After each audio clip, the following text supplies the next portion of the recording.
Our commencement speaker today is Brigadier General Erik C. Peterson.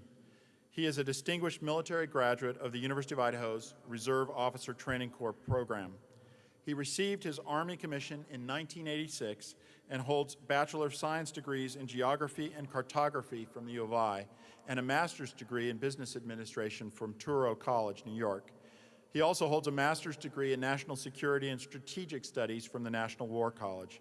Please welcome our 2016 commencement speaker, Brigadier General Erik C. Peterson.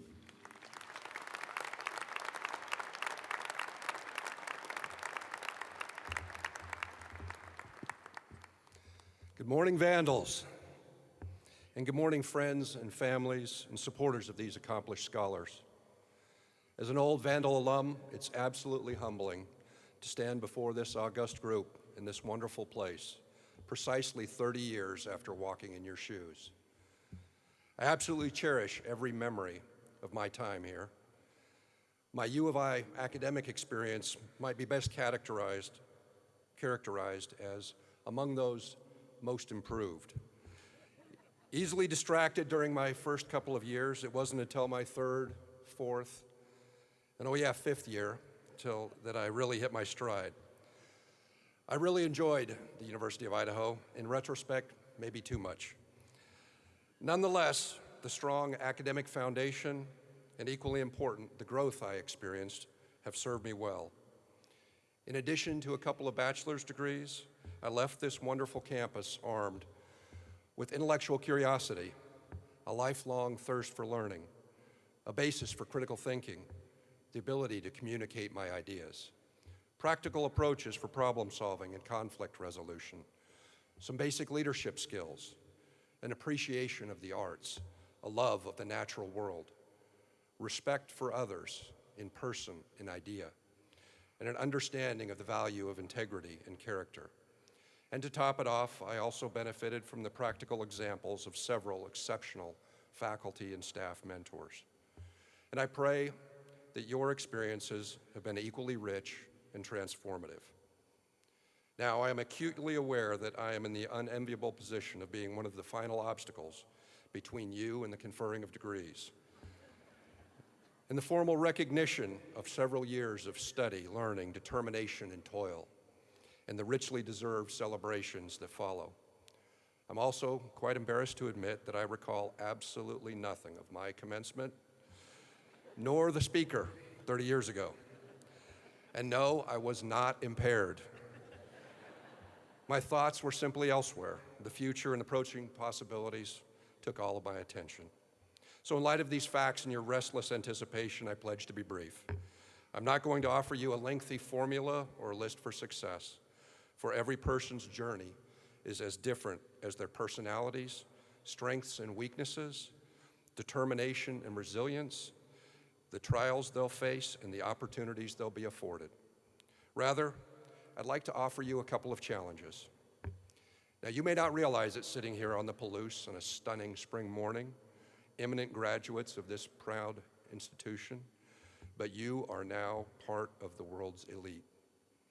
Although I don't presume to know, nor would I dare judge your personal circumstance, how you got by the past several years on ramen, tuna, peanut butter, pizza, how much student loan debt you've amassed, or how hard you or others work to get you here. The fact remains that you are exceptionally well educated and by many measures privileged.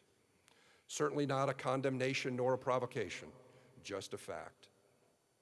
Through hard work, sheer determination, chance, luck, fate, prayer, or any combination of these, you, by many if not most measures, are in an elite global stratum.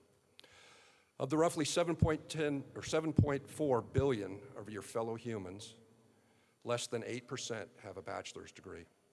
For a master's, that proportion drops to 3%. For a doctorate, much less than 1%. The measured benefits are substantial.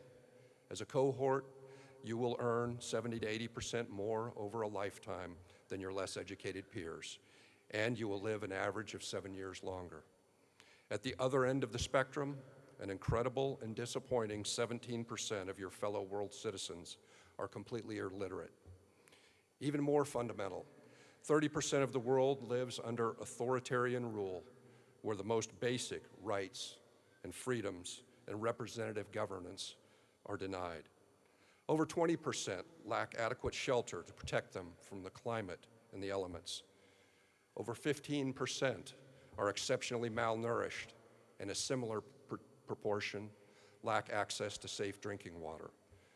Nearly 10% live in absolute abject poverty on less than $2 a day. Nearly 8%, roughly 60 million, unprecedented in recent decades, are refugees displaced by insecurity, conflict, and violence. You, on the other hand, in addition to your academic accomplishment, have studied in growth, in relative peace and security, with access to shelter, services, and fulfillment of most, if not all, of your basic human needs. And as modest as your personal means may be, as a cohort, you are relatively prosperous. You live and grow in a country that remains among the top tier for most measures of quality of life and financial well-being, where rich diversity contributes to our strength, where basic freedoms and rights are codified and protected by law, where we benefit from a free and vibrant press and an independent judiciary, and governance, as imperfect as it is broadly representative from the local to the national level. And as a matter of course, transitions of power are routine and peaceful. I share this comparative stratification not to simply add to the year's worth of facts and figures you are currently trying to flush, rather to provide context and remind you just where you stand.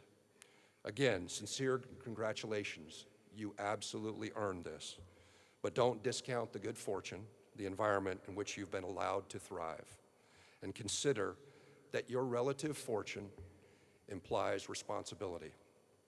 And now for the first challenge, captured in spirit by this brief excerpt from President Theodore Roosevelt's 1905 inaugural address. Much has been given us, and much will rightfully be expected from us. We have duties to others, we have duties to ourselves. We can shirk neither. Specifically, I challenge you to find a way to give back, a way to serve.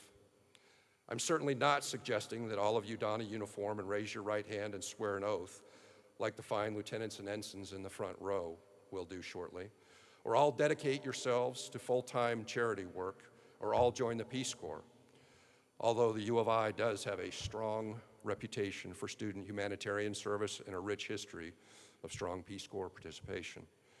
Nor am I suggesting that you put on hold valid career aspirations and opportunities in the prospect of a no-kidding paying job, the opportunities for well-deserved achievement and acclaim that will come for many. Rather, I challenge you to find a way, in addition to your valid career ambitions and pursuits, to continue to share some small portion of your skill, talent, leadership, education, intellect, and energy for the greater good, for the benefit of others. Occasional volunteer work, mentoring or tutoring, teaching adult literacy, teaching English to an immigrant or refugee family, leadership in local government, a charitable organization, helping a less fortunate or less able neighbor. Make it a habit, make it a lifestyle, not just a single act. You will make a difference, and with time and the collective impact of your combined efforts, through your actions, through your conspicuous positive personal example, through those you touch and those you inspire. And when you hesitate or inevitably ponder the easier, disengaged, uninvolved path, please consider this question. If not you, the world's educated elite, those who benefit from relative prosperity and security, free in person, speech, and idea, then who? The next mutually supporting challenge, endeavor to be kind. As with the challenge of giving back, this need not be a grand gesture, rather a habit, a way of life, the power of which was clearly understood by the noted early 20th century philosopher and humanitarian Albert Schweitzer when he asserted, constant kindness can accomplish much. As the sun makes ice melt, kindness causes misunderstanding, mistrust, and hostility to evaporate. Now, the apparent irony of a career soldier whose chosen vocation involves the firm administration of discipline and the government-sanctioned application of violence, challenging you to be kind, is not lost on me. The reality is that 30 years as a soldier affords a unique perspective on human interaction. I've had the opportunity to travel widely and interact with people, both friends and foes, from all walks of life, to witness firsthand the very best and the very worst of humanity. And along that journey, nothing has had more profound impact on me than the occasional, conspicuous kindness of my fellow man, and the simple pleasure and reward of being able to extend the same. Common to almost all cultures, religions, and philosophies, kindness or civility and its inherent power is often overlooked in our competitive, urgent, hyper-connected, self-absorbed, self-indulgent lifestyle. Simple acts of kindness not only serve to counter the burdens and travails of the recipient, but are also well known to improve the well-being of the giver. The impact of an outstretched open hand, an unforced smile, a sincere greeting, a friendly embrace, a thank you, genuine hospitality shared by people both modest and great, treating a stranger with simple dignity and respect, particularly one with a different background, culture, or perspective, a small, selfless, or helpful act, all can be profound, lasting, and positively viral.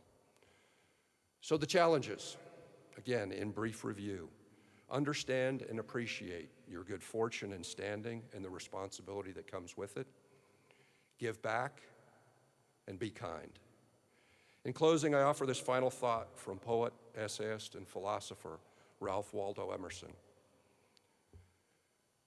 To know even one life has breathed easier because you have lived. This is to have succeeded. How will you determine success? What will be your legacy? You chart the course, and that exciting journey begins now. Again, my most sincere congratulations. God bless you, and go Vandals!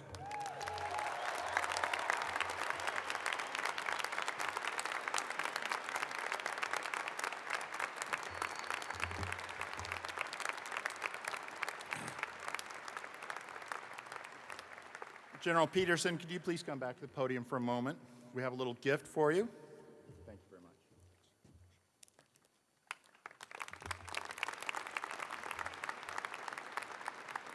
We appreciate your leadership for our nation, and thank you for sharing your story today. I invite you to read more about General Peterson in the commencement program.